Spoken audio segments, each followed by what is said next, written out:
Assalamualaikum warahmatullahi wabarakatuh.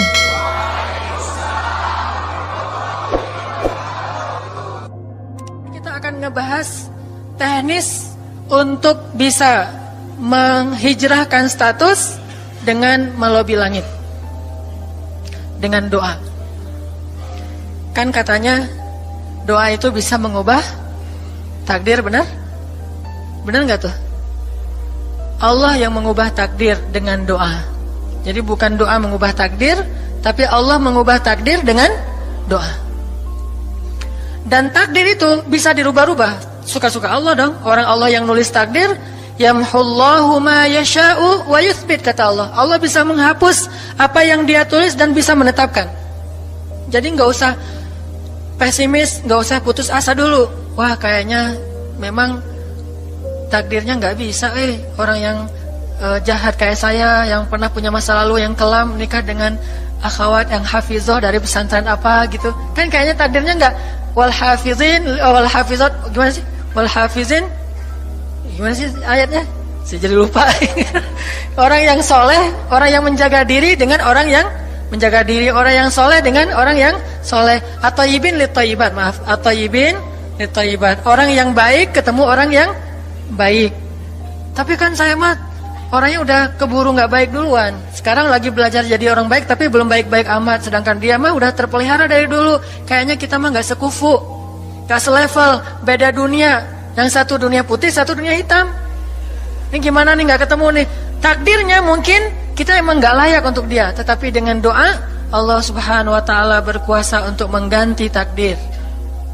Makanya malam ini kita akan belajar tentang bagaimana menggunakan jalur langit untuk bisa mendapatkan hajat kita, baik menikah, dapat kerjaan, punya anak, dan keajaiban-keajaiban lain yang bisa kita dapatkan kalau kita tahu cara menggunakan jalur langit. Sebelum kita masuk materi itu, yuk kita tilawah bareng-bareng ayat yang standar lah tentang doa. Udah pada tahu kan? Silahkan dibuka. Ayat apa? Surat Al-Baqarah ayat 186. Itu standar banget kalau bab doa. Surat Al-Baqarah ayat 186.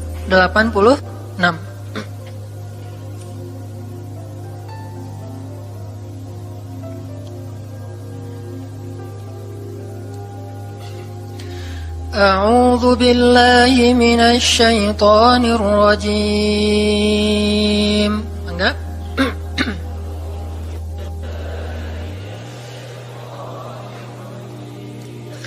Bismillahirrahmanirrahim.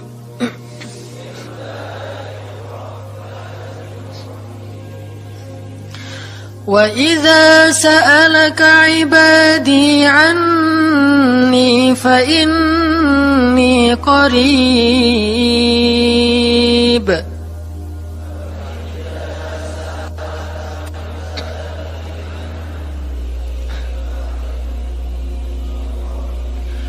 Ujibu da'watad da'i idza da'an.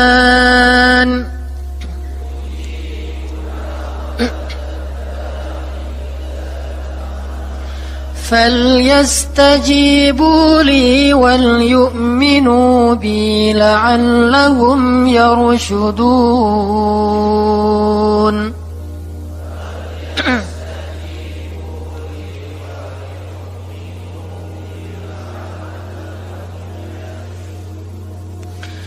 Dan apabila hamba-hambaku bertanya kepadamu tentang aku, maka jawablah bahwasanya aku dekat. Aku mengabulkan permohonan orang-orang yang berdoa kepadaku apabila dia memohon kepadaku. Maka hendaklah mereka memenuhi segala seruanku dan hendaklah mereka beriman kepadaku agar mereka selalu berada dalam kebenaran. Shadaqallahul azim. Teman-teman yang dirahmati Allah Subhanahu wa taala, ayat ini adalah ayat, kalau kita kasih judul, ayat ini tuh janji Allah kepada orang yang berdoa. Janji Allah kepada orang yang berdoa. Makanya doa itu benar-benar senjata orang mukmin. melebihi senjata apapun yang dimiliki oleh seseorang. Paling dahsyat itu kalau punya doa. Jadi kalau orang yakin kepada Allah, maka dan keyakinan dia kepada Allah lebih besar daripada keyakinan dia kepada apapun, maka selama dia masih bisa berdoa kepada Allah, dia tenang. Ada masalah dikit, oh Ilahi. Ada masalah dikit, Ilahi. Ada masalah dikit, Rabbi. Terus saja. Ada masalah sepele apapun, minta ke Allah. Ada masalah apapun, minta ke Allah. Dan kata Nabi, janganlah kalian menjadi lemah dalam berdoa, karena sesungguhnya tidak akan binasa seseorang selama dia masih berdoa kepada Allah. Itu hadis Nabi dari Aisyah. Janganlah kalian menjadi lemah dalam berdoa, artinya jadi pundung, jadi putus asa dalam berdoa, karena tidak akan binasa seseorang selama dia masih berdoa kepada Allah Subhanahu wa ta'ala. Jadi kalau kita masih terus mengharap dan meminta kepada Allah, kita nggak akan binasa, kita nggak akan kalah, kita nggak akan rugi. Dan kata para ulama, segala sesuatu di dunia ini akan pergi dan tidak kembali. Ini clue penting nih, bisa dicatat. Segala sesuatu di dunia ini akan pergi dan tidak akan kembali kecuali doa. Dia pergi dan dia pasti akan kembali. Segala sesuatu kalau udah pergi di dunia ini nggak akan kembali lagi. Kalau pergi di sini maksudnya pergi kepada Allah. Tapi kalau doa pergi ke Allah, dia pasti akan balik lagi kepada yang meminta. Satu-satunya yang pergi ke Allah dan kembali di dunia ini hanyalah doa. Makanya ayat ini kalau kita kasih judul adalah janji Allah kepada hambanya yang berdoa. Allah berjanji, apa kata Allah? Inni qaribun. Aku itu dekat. Maksudnya gak mungkin aku gak dengar doa kalian. Begitu kita berdoa, kita pikir Allah dengar gak ya?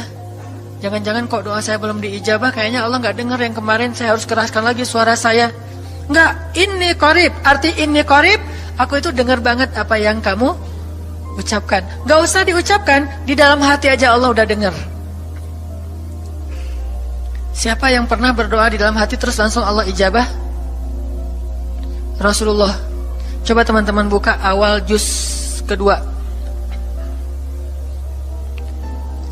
ayat surat Al-Baqarah ayat 144. Itu gara-gara Nabi ada harapan di dalam hati tapi gak berani ngomong gitu ke Allah, cuma dipendam di dalam hati doang, tapi langsung diijabah oleh Allah. Ayat surat Al-Baqarah ayat 144. Allah berfirman, Qad nara taqalluba wajhika fis samaa فلنولينك قبلة ترضاها فول وجهك شطر المسجد الحرام وحيث ما كنتم فولوا وجوهكم شطره وإن الذين أوتوا الكتاب ليعلمون أنه الحق من ربهم وما الله بغافل عما يعملون. Jadi ceritanya, orang Yahudi suka menghina kaum muslimin gara-gara orang Islam kalau sholat waktu itu masih menghadap ke Al-Aqsa, Palestina. Jadi kata orang Yahudi itu, lihat orang Islam mah fake, suka niru. Kita sholat menghadap Al-Aqsa, mereka sholat menghadap Al-Aqsa. Berarti agama mereka itu adalah agama yang meniru agama kita, nggak original. Sering diperolok-olok, setiap kaum muslimin sholat dihina sama mereka. Akhirnya Nabi ngerasa sedih. Wah, gimana ya caranya? Sehingga setiap sore Nabi berdiri di suatu bukit, kemudian lihat ke langit. Cuman gak ngomong, gini aja ke langit. Membatin. Bayangin, pernah gak teman-teman membatin ke Allah? Ini yang harus kita coba lakukan. Belajar membatin kepada Allah. Itu romantis banget.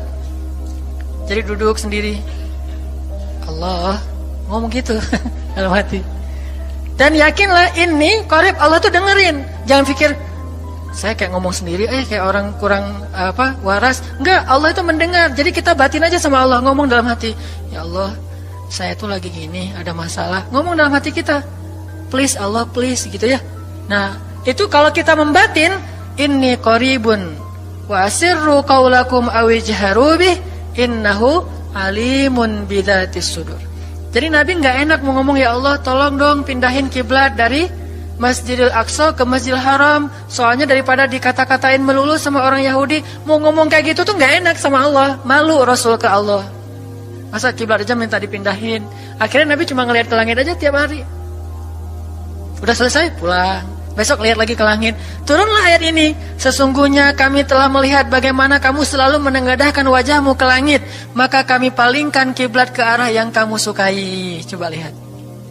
Turun wahyu untuk merespon doa Nabi yang bahkan belum diverbalkan. Belum diucapkan dengan kata-kata, tapi Allah udah ngerespon. Ini kan keajaiban doa nih. Cuman kita seringnya ngerasa udah minta berkali-kali kok nggak dikasih-kasih. Kita belajar sekarang. Rasul nggak usah minta pakai verbal, cuman membatin doang dalam hati, Allah udah ngasih.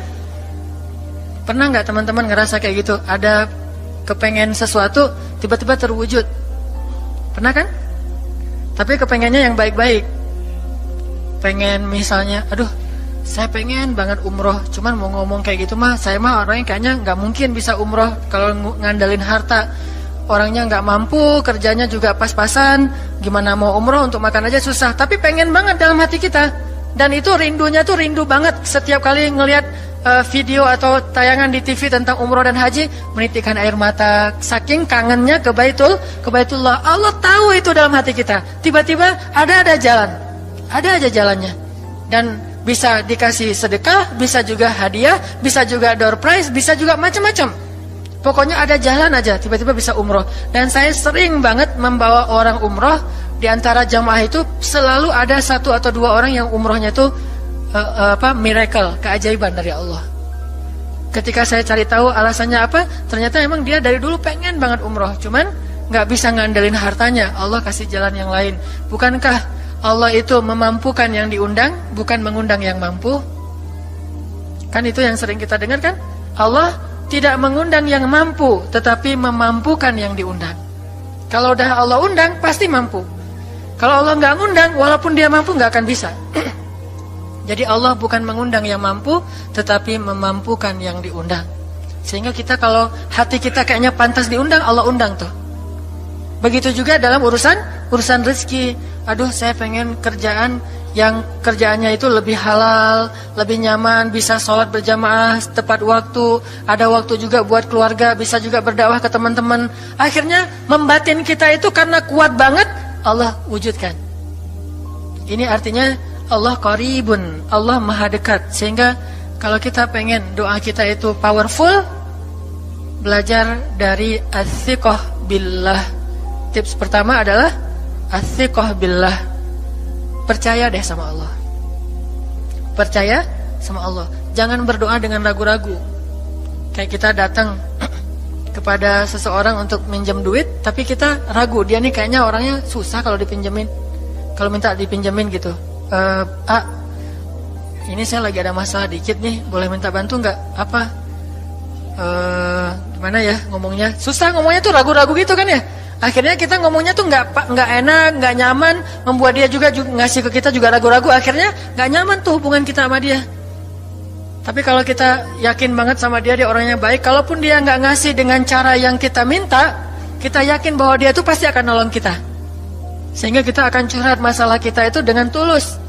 Bahwa kita punya masalah kayak gini-gini, bukannya kita mau minta-minta, cuman sifat dari manusia itu saling tolong-menolong. Kita beritahu masalah kita, dan kita yakin dia pasti akan nolong kita. Kalau nggak bisa ngasih duit, dia akan minta tolong kepada orang lain yang mungkin bisa membantu kita. Dia akan ngasih link, dia akan memediasikan kita. Oh, aduh maaf ya, saya juga lagi sekarang lagi butuh uang. Ini lagi nabung-nabung juga, sama kita mah lagi sama-sama pengen hijrah status. Cuman nih saya kenal ada temen nih yang dia alhamdulillah orangnya tuh suka banget bantu orang lain. Mungkin saya bisa merekomendasikan, saya bisa bantu kamu, ayo kita jalan bareng, ngomong sama temannya. Pokoknya kita yakin dia bisa nolong. Nah kalau kita yakin, percaya sama Allah, Allah itu gak butuh perantara. Allah bisa nolong kita dengan cara apapun. Walaupun takdirnya udah ditulis, kamu tuh gak akan punya istri sampai meninggal dunia. Ya Allah, masa gitu sih? Gak akan punya istri. Ya Allah, tapi gimana, masa saya mau hidup sendiri terus? Kamu gak akan punya istri, kata malaikat teh. Ini orang doanya katakan malaikat dengerin doa kita ya. Kalau di hati malaikat nggak tahu, tapi kalau di lisan kita doa, ya Allah, beri saya seorang suami yang benar-benar bisa mendidik agama saya. Kata malaikat, Neng, ganti doa yang lain aja tuh Neng. Itu mah takdirnya udah ditulis, Neng nggak akan punya suami. Kata malaikat. Kita mah walaupun malaikat ngomong gitu, biarin aja. Ya Allah, Engkau Maha Rahman, Maha Wadud, Engkau bisa mengubah takdir. Kata malaikat, ya juga sih, cuman takdirnya udah ditulis Neng. Ya Allah, terus saja tiba-tiba tok, Assalamualaikum, Waalaikumsalam. Ayahnya nemuin, ternyata pas kita nguping dari kamar, wah itulah calon pangeran kita yang datang untuk melamar kita, calon raja, calon imam. Malaikat heran-heran, wah subhanallah nih, si Enang ini gak putus asa dalam meminta. Kita juga gitu, doa aja terus. Walaupun takdirnya sudah ditulis, karena Allah bisa mengubah takdir lewat doa dan harapan. Masih ingat cerita seorang ibu di zaman Nabi Musa dulu? Yang datang kepada Nabi Musa bilang, ya Nabi Allah, ya Kalim Allah, saya gak punya anak, udah tua kayak gini, bisa gak ya saya minta tolong Nabi Musa doa kepada Allah supaya saya punya anak. Kata Nabi Musa, bisa aja sih, gak apa-apa ibu. Ya udah saya doain, ya Allah, ini ada ibu minta anak. Kata Allah, ya Musa bilang ke dia gak akan punya anak, itu sudah takdirnya. Kata Nabi Musa, ibu maaf, udah ada jawaban nih dari Allah. Gimana ya Nabi Musa? Allah bilang takdir ibu gak akan punya anak. Oh gitu ya, ya udah deh pulang. Sampai di rumah, ya Rahim, ya Rahim, doa aja terus. Besok datang lagi, karena dia pengen tahu kabar dari langit. Nabi Musa itu bisa bicara ke langit. Ya Nabi Allah, saya mau tahu nih, kira-kira Allah sudah memperkenalkan belum ya permintaan saya? Permintaan apa? Pengen punya anak. Tapi kan kemarin udah, kata Allah takdirnya gak akan punya anak. Ya coba aja dulu sekali lagi, siapa tahu sudah mau. Sekarang Allah memperkenankan. Wah ini benar-benar dia husnuzan sama Allah, siqah, percaya sama Allah, gak percaya kepada yang lain, percaya sama Allah aja. Nabi Musa karena udah terus aja direngekin minta gitu, Nabi Musa bilang, ya Allah, ini ada ibu yang kemarin, gimana dong ya Allah? Kata Nabi Musa, kata Allah, ya Musa, takdirnya dia gak akan punya anak. Bilang sama dia, ibu, udah terima aja takdir ibu gak akan punya anak. Oh ya, pulang lagi. Ya Rahim, terus saja sepanjang malam, sepanjang hari doa, berhari-hari datang lagi kepada Nabi Musa. Ya Nabi Allah, udah berubah belum? Udah mau belum Allah ngasih saya anak? Kan udah kemarin takdirnya, tapi coba lagi sekali lagi aja. Nabi Musa minta lagi ke Allah, kata Allah masih yang sama, pulang lagi, gak datang-datang lagi ke Nabi Musa. Setelah beberapa bulan, datang-datang bawa bayi.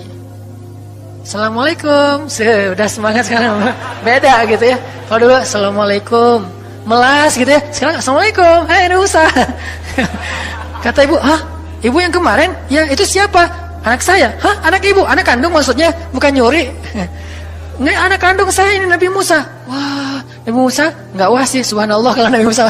Kalau saya mah wah gitu ya. Kalau Nabi Musa, Masya Allah. Nabi Musa tanya ke Allah, ya Allah, itu ibu yang kemarin katanya takdir gak akan punya anak, kok bisa punya anak? Ceritanya gimana Allah? Ceritain dong, saya kok gak update gitu informasinya. Kata Nabi Musa, Allah ngasih update. Kata Allah, Musa, setiap kali aku bilang dia gak akan punya anak, dia terus berdoa dengan menyebut Ya Rahim, Ya Rahim.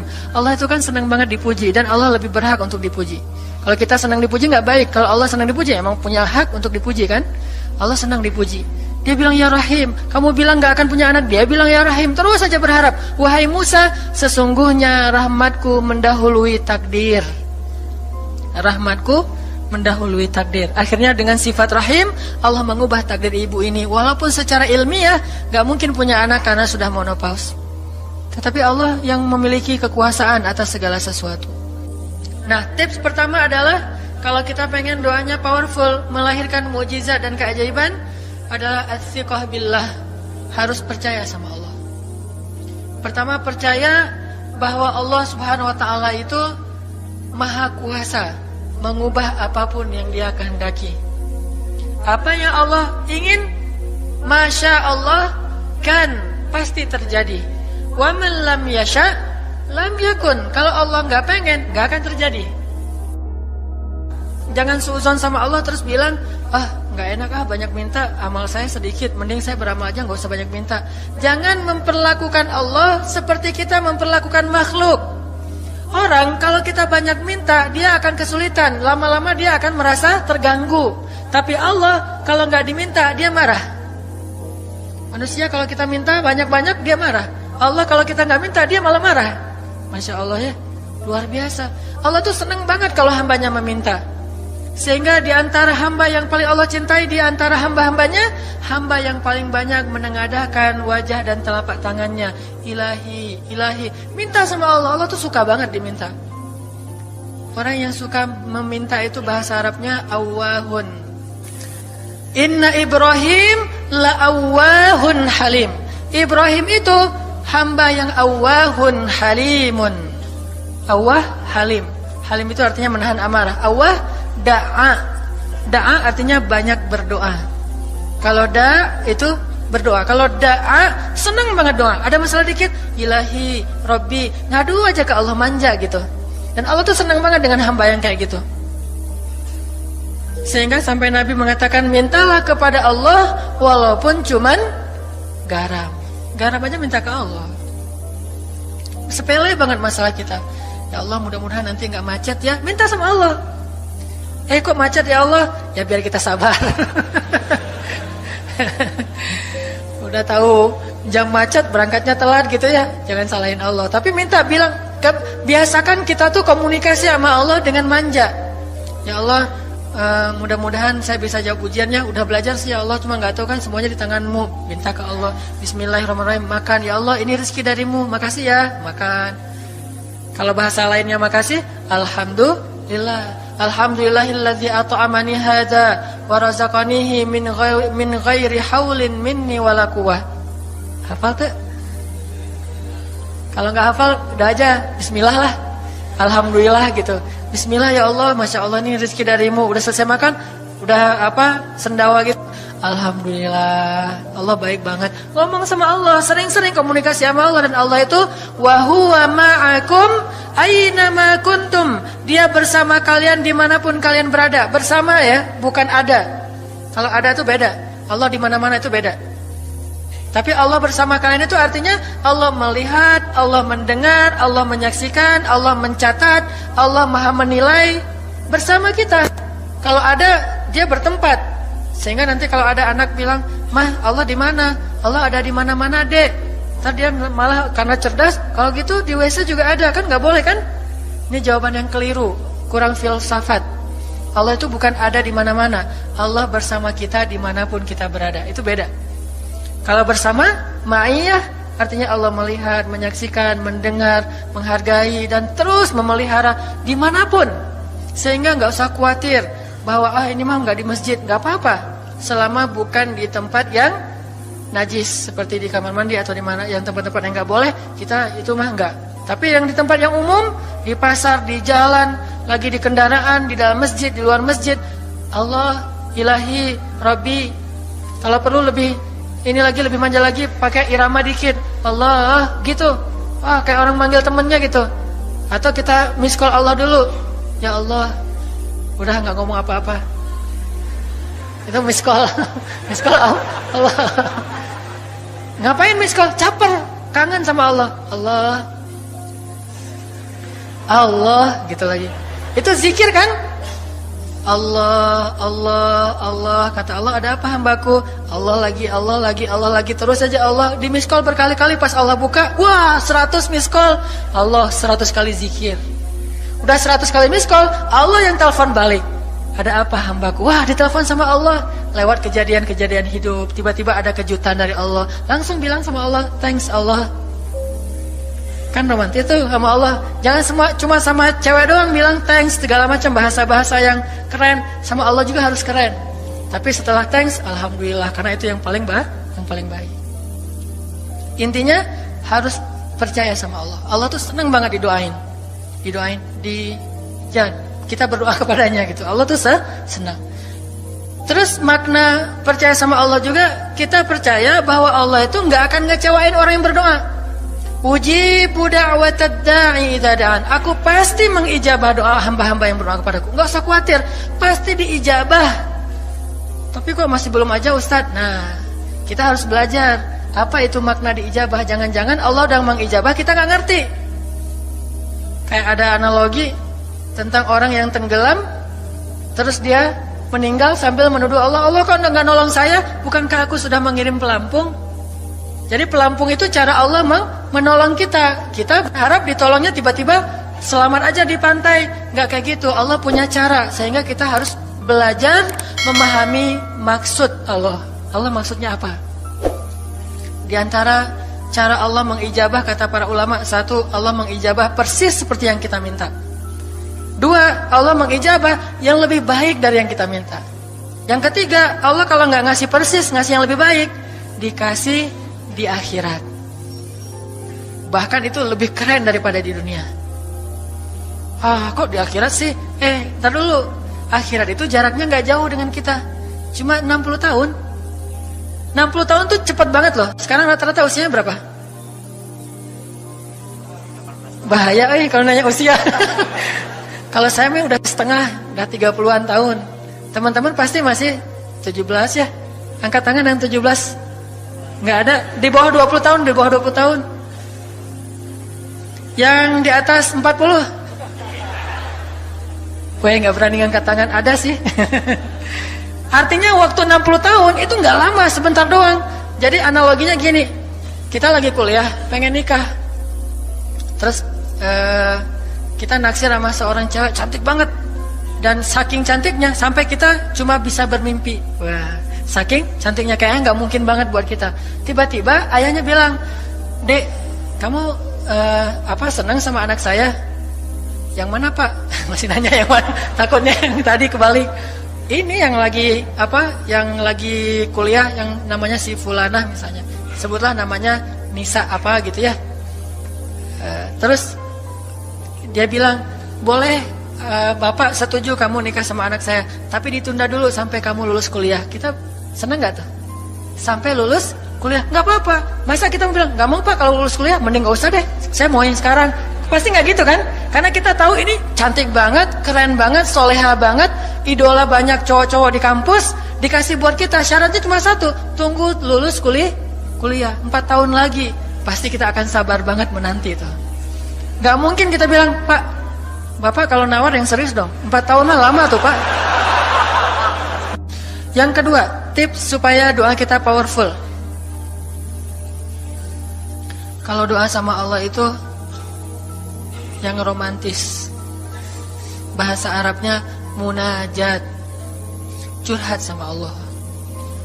Dan doa itu ibadah, bukan sekedar permintaan, bukan cuma request, tapi ibadah. Jadi kalau orang rajin doa sama Allah itu akrab sama Allah. Dan kalau akrab jadi romantis sama Allah, enak gitu, hubungannya dengan Allah tuh adem banget, nyaman banget. Pas dia berdoa, "Ilahi," gini ngomong kayak Nabi Zakaria yang tadi di surat Maryam pas sholat rakaat kedua. Apa kata Zakaria? Ini bentuk curhatnya Zakaria. Qala rabbi inni wahanal azmu minni washta'ala ar-ra'su shayba wa lam akun bidu'aika rabbi syaqiyya. Nabi Zakaria doa romantis, suaranya pelan. Wadhkur fil kitab dzikru rahmati rabbika 'abdahu Zakaria idz nada rabbahu nidaan khafiyya. Nidaan khafiyya. Zakaria tuh kalau doa tuh lirih banget suaranya. Lembut banget. Jadi duduk sendiri, "Ilahi ya Allah." Bersenandung seperti Nabi Daud. Romantis sama Allah, bukan "Ya Allah." Itu mah doa khusus untuk perang, itu mah. Doain Palestina, doain Suriah itu harus tegas. Kayak Nabi kalau berdoa itu dengan menelunjuk. Kadang Nabi mengangkat tangan, kadang Nabi mengangkat kedua tangan sampai tinggi, kadang Nabi nggak mengangkat tangan, kadang Nabi memakai telunjuk. Semuanya itu sunnah. Dan kita saling debat masalah, nggak boleh angkat tangan. Kadang Nabi mengangkat tangan, kadang Nabi tidak mengangkat tangan, kadang Nabi malah menunjuk gini. Kalau urusannya bab perang, biasanya gini, "Ya Allah, ya Allah." Bukan nyuruh Allah ya. Beda kesannya nunjuk Arab dengan nunjuk Indonesia. Kalau Arab, ngapain lo nunjuk gue? Kan gitu ya. Kalau Allah mah nggak kayak gitu. Allah pakai bahasa Arab, jadi pakai filsafat Arab. Nunjuk itu maknanya sangat berharap dan tegas gitu. Jadi kita doa pelan, "Ya Ilahi Inni wahanal azmu minni washta'ala ar-ra'su shayba wa lam akun bidu'aika rabbi syaqiyya. Ya Allah, tulang saya udah lemah, rambut saya sudah beruban semuanya, tidak ada satu helai pun yang hitam. Tapi saya belum pernah berputus asa dari berdoa kepadamu ya Allah. Ini namanya curhat. Wa inni khiftul mawaliya min warai. Ya Allah, saya takut banget kalau saya meninggal tidak ada yang meneruskan dakwah saya, sedangkan Bani Israel itu mudah tergelincir. Fahabli min ladunka waliya. Ya Allah, beri saya seorang anak, walaupun istri saya sudah mandul, tapi saya terus berharap kepadamu ya Allah. Ya Allah, please gitu. Waj'alhu rabbi radiyya. Ya Allah, jadikan anak itu yang sangat engkau ridhoi. Minta Nabi Zakaria ke Allah. Tiba-tiba dapat kejutan. Ya Zakaria, inna nubashiruka bi ghulam. Wahai Zakaria, bergembiralah, kamu akan punya seorang anak laki-laki. Itu hasil curhat ke Allah. Langsung Allah kasih nama. Ismuhu Yahya lam naj'al lahu min qablu samiyya. Namanya Yahya, kata Allah. Jangan cari lagi di Google. Udah ada namanya tuh, nggak perlu lagi nyari di googling gitu, nama yang bagus apa gitu kan ya. Lagi serius-serius. Ismuhu Yahya, itu sebaik-baik nama, namanya datang dari langit. Ismuhu Yahya lam naj'al lahu min qablu samiyya. Belum pernah ada anak sesoleh dia di muka bumi. Wah, ini first nih, anak paling soleh. Terus kata Allah, wahananan, anaknya lemah lembut, wa zakatan, anaknya suci, wa taqiyya, anaknya bertakwa, namanya Hanan At-Taqi. Itu mah doa ya, bukan GR. Karena saya juga belum bertakwa. Hanya Allah yang tahu siapa yang paling bertakwa.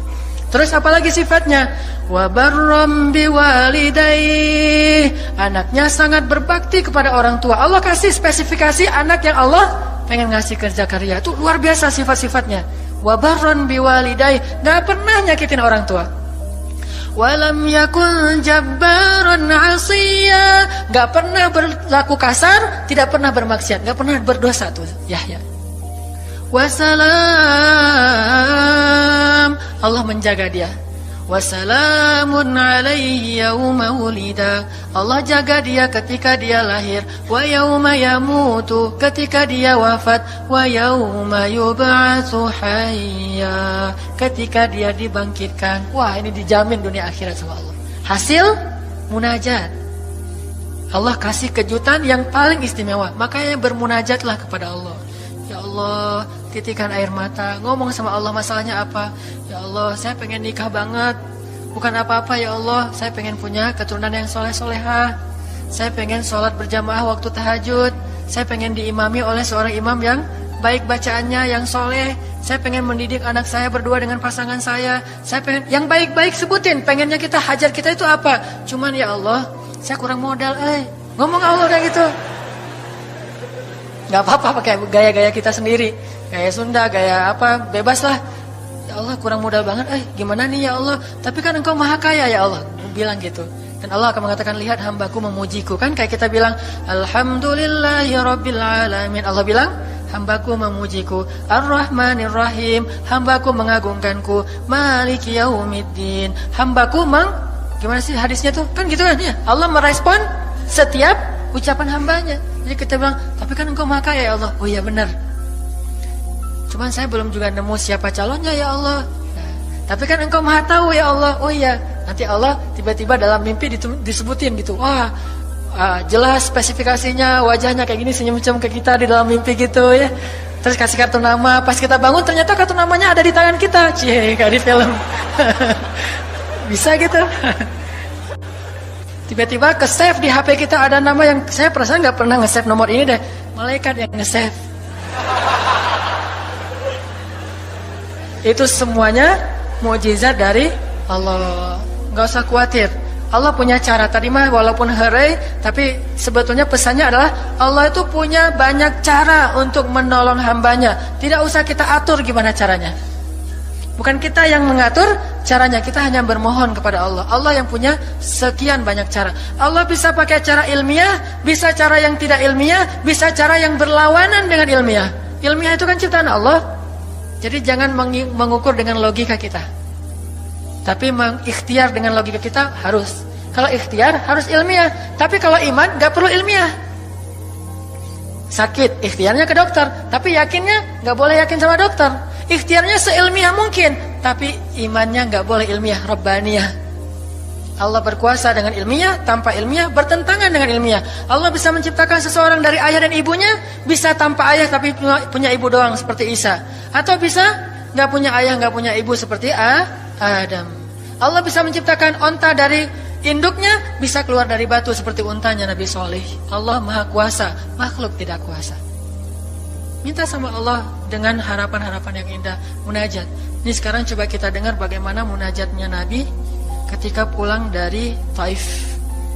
Nabi itu kan sedih banget pulang dari Taif. Luar biasa dihinanya oleh orang-orang Taif. Di antara penghinaan orang Taif yang masih terekam oleh sejarah itu, orang Taif mencemooh Nabi dengan mengatakan, emangnya benar kamu itu, emangnya benar Allah mengangkat kamu jadi Nabi? Itu dihina gitu. Muhammad, beneran gitu Allah mengangkat kamu jadi Nabi? Kayak gak ada orang lain, kata orang Taif. Terus ada lagi yang bilang, Muhammad, kalau kamu itu seorang Nabi, saya tidak berani ngomong sama kamu, nanti saya terkutuk. Tapi kalau kamu bukan Nabi, pendusta, ngapain juga saya ngomong sama kamu? Jadi mending gak usah ngomong aja, daripada ngomong dengan pendusta. Intinya dia gak mau ngomong sama Nabi, tapi meracau. Dia bilang, kalau kamu Nabi, kalau saya berdebat kamu, saya akan dikutuk. Kalau kamu bukan Nabi, berarti kamu pendusta. Ngapain juga saya berdebat sama kamu, menghina. Ada yang bilang, "Woi Muhammad, pergi kamu, jangan dekat-dekat dengan kampung kami." Disuruh anak kecil mengusir Nabi. Bayangin, bagi orang semulia Rasulullah diusir oleh anak kecil, dikejar-kejar pakai batu kerikil, dilemparin, itu luar biasa. Berat banget perasaan beliau. Sama anak kecil, sama perempuan, sama budak-budak. Yang laki-lakinya tuh hanya bersorak di belakang. Perempuannya, bagi orang Arab, dihina oleh perempuan, itu luar biasa penghinaannya. Makanya di Mesir, pengalaman saya ketika di Mesir, orang Mesir itu paling takut sama cewek. Di pasar kalau ada ibu-ibu yang belanja, Mang, bungkusin yang ini, dibungkusin. Nggak jadi deh, yang itu aja. Ya, bungkus lagi. Kayaknya nggak jadi yang itu aja. Sampai 3 kali si emangnya nggak boleh marah. Kenapa? Cewek. Itu di Mesir tuh. Kalau di kita, wah, udah habis itu. Gak usah cewek yang sebaya, ibu-ibu aja bisa dihina di kita kan ya, nggak menghormati orang tua. Kalau di Mesir, perempuan apalagi yang udah umur usia orang tua itu sangat dimuliakan. Naik bus gitu, ada ibu-ibu orang Mesir kan gede-gede tuh, naik bus, dia naik bus aja, naik damri gitu susah. Akhirnya barang-barangnya pada diambil sama orang-orang di dalam, dia naik sendiri. Bismillah, masya Allah, gitu-gitu orang Mesir teh kalau lagi naik damri. Pas sudah di atas, semua orang berdiri mempersilahkan dia pilih tempat duduk yang mana. Itu budaya yang mungkin di Singapura juga, pas saya ke Singapura kayak gitu. Tapi kok di Indonesia agak-agak jarang nih. Sering ada laki-laki muda duduk di halte atau di mana tempat-tempat umum, sementara di sebelahnya ada ibu-ibu yang gendong anaknya, tapi nggak ada tempat duduk. Di mana rasa malu dan rasa penghargaan terhadap perempuan. Makanya kalau sampai seorang ribut dengan perempuan di tempat umum, itu di Mesir aib banget. Jadi kalau kita ramai sama seorang cewek atau seorang ibu-ibu di tempat umum, pasti orang-orang Mesir akan marahin kita, nggak marahin dia, walaupun dia yang salah. Ya aib kata orang Mesir. Aib jangan kayak gitu, aib jangan kayak gitu. Tapi kalau kita berantemnya sesama laki-laki, dia akan bilang sallu ala nabi, salawatlah kepada nabi. Kayak gitu cara mendamaikan pertengkaran di Mesir. Dan menurut survei kecil-kecilan saya, orang Mesir itu paling sering bertengkar di bus kalau lagi bulan puasa, lapar soalnya. Itu sering banget, asal bulan puasa ramai di bus. Wah, orang Mesir kan suaranya kencang ya, kayak singa gitu. Wah, ramai di jam 2 orang. Akhirnya yang lain bilang sallu ala nabi, langsung sallallahu alaihi wasallam. Lagi. Tapi dia sempat salawat dulu. Kalau di kita kan apaan sih? Nggak ada hubungannya juga, nggak nyambung, keles gitu. Kalau di Mesir mereka paham, kalau dibilang nabi langsung mereka menghargai sallallahu alaihi wasallam, terus marah lagi. Ya Amir, sallu ala nabi sallallahu alaihi wasallam. Lagi. Kadang-kadang saking marahnya selalu ala nabinya sambil marah-marah. Sallallahu alaihi wasallam saya bilang juga. Jadi sampai ada yang bertengkar dua orang disikapin dengan bijak. Orang Mesir kalau marah tuh suka bilang keledai. Yahmar, wahai keledai gitu. Terus yang orang bijak ini kayaknya educated dosen gitu kayaknya, dia bilang, "Emangnya ada keledai selain engkau di sini?" Terus dia bilang, "Enggak ada." Ada. Apapun jawabannya salah. Memangnya ada keledai selain kamu di sini? Kalau dia bilang enggak ada, berarti emang kamu sendiri. Kalau dia bilang ada, berarti kamu juga keledai. Cerdas ya, luar biasa nih di Mesir. Saya dapat banyak luar biasa pengalaman. Intinya apa? Perempuan yang mengusir Nabi di Taif, perempuan, anak-anak, budak. Coba gimana perasaan Nabi? Itu benar-benar nelangsa banget, sedih banget begitu turun dari Taif. Nabi SAW kemudian istirahat, habis dikejar-kejar dari pagi sampai sore di kebun kurma. Nabi lagi istirahat, terus Nabi berdoa. Nih doanya saya bacain ya. Wahai Robku, kepada engkaulah aku adukan kelemahan tenagaku dan kekurangan daya upayaku. Wahai Robku, engkaulah yang maha rahim, engkaulah pelindung orang-orang yang lemah, engkaulah penciptaku. Kepada engkau aku berserah diri ya Allah. Kepada musuh, kepada siapa engkau akan menyerahkanku ya Allah? Kepada musuh yang akan mencelakaiku, atau kepada keluarga yang akan membantu urusanku? Tapi apapun itu, tidak ada keberatan bagiku asal engkau tidak marah kepadaku. Mau diserahin ke musuh, gak apa-apa ya Allah. Mau diserahin kepada keluarga juga gak apa-apa. Yang penting kau gak marah ya Allah. Ini bahasa Nabi. Terus Nabi bilang, sedangkan kasih sayangmu maha luas bagiku, aku berlindung dengan cahaya wajahmu yang mulia, yang menyinari langit dan menerangi segala yang gelap, dan atasnya lah teratur segala urusan dunia dan akhirat. Dari engkau menimpakan atas diriku kemarahanmu, aku berlindung dari kemarahanmu ya Allah, dari juga azab-azabmu. Kepada engkaulah aku adukan perihalku, sehingga engkau ridho, tiada daya dan upaya melainkan dengan kekuasaanmu ya Allah. Tapi ini kalau kita baca dengan versi Arabnya lebih romantis lagi. Versi terjemah memang agak kaku. Kalau kita tahu bahasa Arabnya, ya Allah, tidak masalah aku diperlakukan kayak gini, tidak masalah aku diusir, aku dihina, aku disakiti, aku dilempari, aku dikejar-kejar, yang penting engkau tidak marah kepadaku. Coba, gimana Nabi itu cinta sama Allah. Mendengar doa Nabi yang romantis banget, sambil menitikan air mata, tubuhnya banyak bekas luka lemparan batu, bajunya itu kotor, malaikat itu sampai gak tega, sampai Jibril turun. Wahai Muhammad, kata Jibril. Ya Rasulullah, wahai kekasih Allah, kata Jibril, Allah maha mengetahui apa yang telah terjadi pada dirimu terhadap orang-orang ini. Allah telah memerintahkan malaikat gunung untuk mentaati perintahmu ya Rasulullah, kata malaikat. Jadi kayak ada seorang anak yang nangis sedih, tiba-tiba datang ayahnya ngelus-ngelus gitu, menenangkan dia. Ya Rasulullah, Allah udah memerintahkan malaikat gunung kok, jadi menghibur gitu. Jangan sedih ya Rasul, jangan sedih, gak apa-apa, itu malaikat gunung udah siap tuh, apapun yang kamu perintahkan. Langsung malaikat gunung siap-siap gitu. Terus kata malaikat gunung, ya Rasulullah, wahai kekasih Allah, perintahkan saja kepada kami apapun. Jika engkau mau, kami akan timpakan 2 gunung ini kepada penduduk Taif, sehingga mereka mati terhimpit oleh gunung-gunung yang kami timpakan. Perintahkan ya Rasulullah, perintahkan. Kata Rasulullah, tidak wahai para malaikat.